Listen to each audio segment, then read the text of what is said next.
Welcome back to Recharge. It is beautiful outside. The weather is nice, almost May here. That is running weather. I am Dr. Gene Shirokovrat here with Dr. Megan Weiser, Dr. Corey Howe. And today we are going to go over some of the most common reasons people get shin splints when they run and some exercises you can do to help you prevent, avoid, and treat shin splints. Let's get into it. All right. So before we get into going over how to treat shin splints, let's go through a quick explanation as to what that is.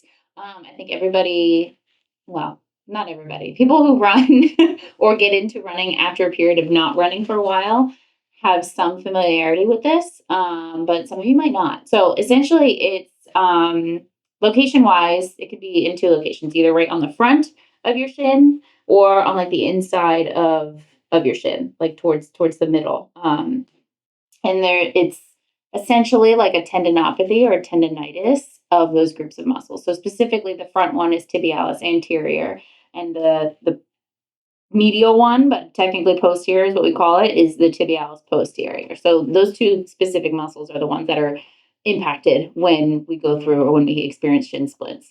And essentially what it is a rapid increase in volume for those specific tendons, and the demands placed on them exceed their capacity. And then our body starts to kind of fight back with it, and we start to get a little pain, tenderness, maybe even some feeling of tightness as well.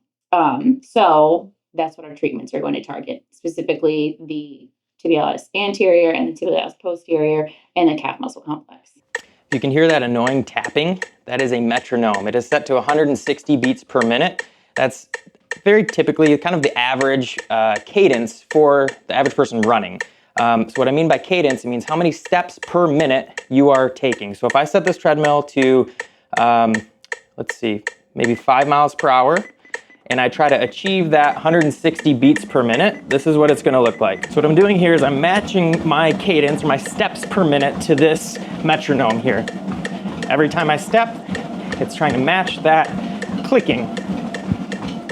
What we can do is change how many steps per minute somebody's taking without having to change how fast they're running, and it can dictate, or it can help alter the stress and the load being applied to somebody's shins and the anterior and posterior tibialis muscles.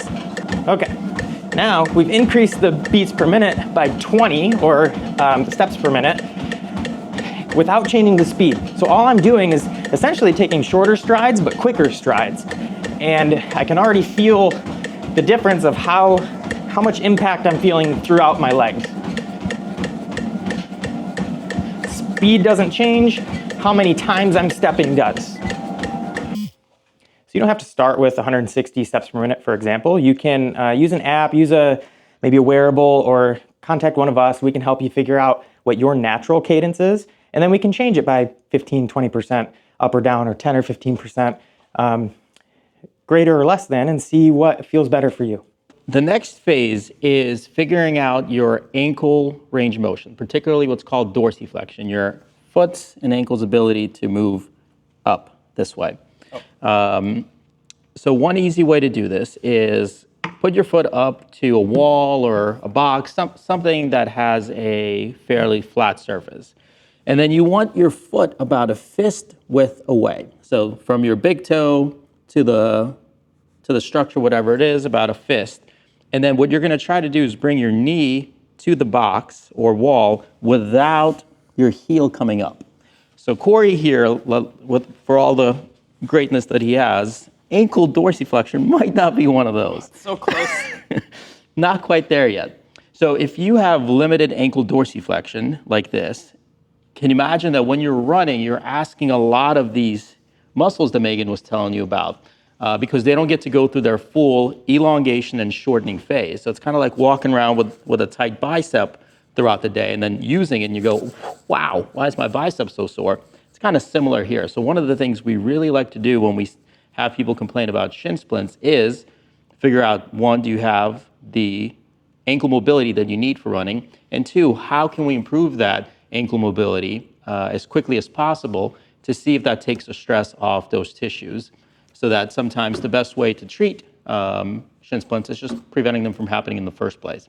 So let's show you a couple dorsiflexion exercises that you can utilize to improve your overall ankle range of motion. Let's talk through a way to help improve some ankle dorsiflexion mobility here. So Corey's in a half kneeling position.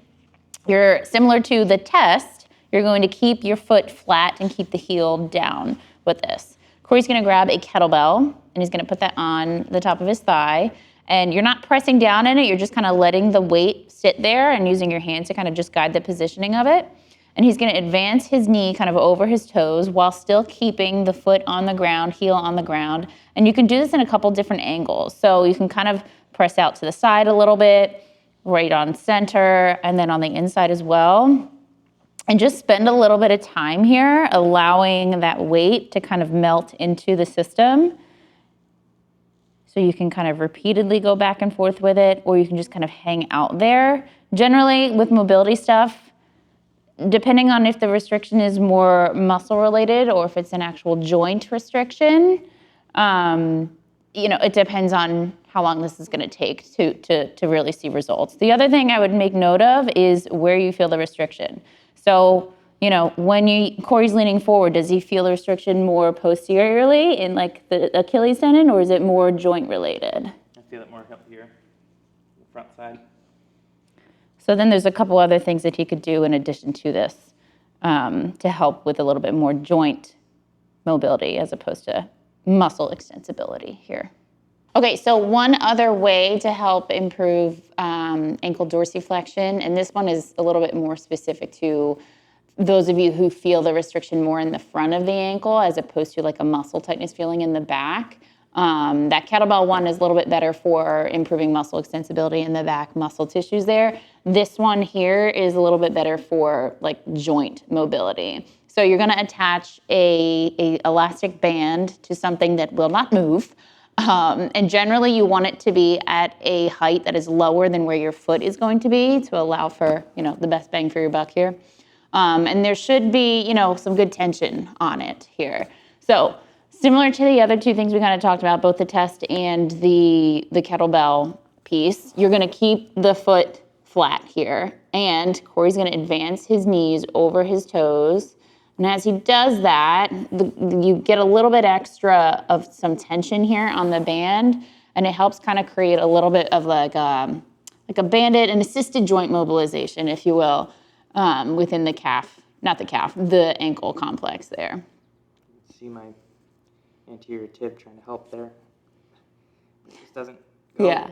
So this is another one where you can kind of like lean into it and kind of pulse at the end range and also play around with different, moving in towards the center or towards like the left or right position. This is one I'd probably hold a little bit. Hold the end range. Yeah. And spend some time and let the joint marinate in this. Generally, if it's more of a joint tightness than a muscle tightness feel, I find that the joint tightness takes a little bit longer to correct and feel better and improve, like on that dorsiflexion test, versus like the muscle extensibility tends to improve a little bit quicker. But both take a little bit of time and purpose and intentional time put toward it to improve. One more. So let's say you improved your range of motion, or like Megan said, it might be taking a little bit longer because it does take the joints a little bit longer to get that range of motion. But you went for a run and you're feeling those shin splints. What can you do in the moment? How can you calm down those tissues? Or maybe preemptively, if you know you're going to go for a run, kind of warm them up a little bit without being too aggressive.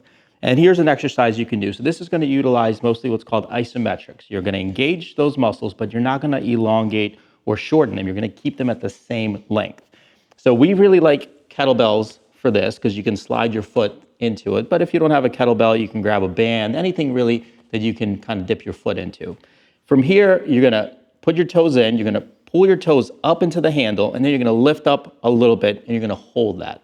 So Corey's going to try to hold it really probably as long as his hip flexors can hold out here, because those are going to go those are going to go before the ankle muscles. So we're talking, 30-ish seconds if you can hold that. If not, get something lighter. But this, you can see his muscle here is really bulging. You probably can't see it, but I can feel it. right there. And that's that tibialis anterior muscle that Megan was talking about. And then bring it down. So if that's, let's say you have a kettlebell that might be a little heavy, so this is 26 pounds. If you have something like that, go a little bit shorter, so 12, 15 seconds. If you have something lighter, go a little bit longer, 30, 45, 60 seconds.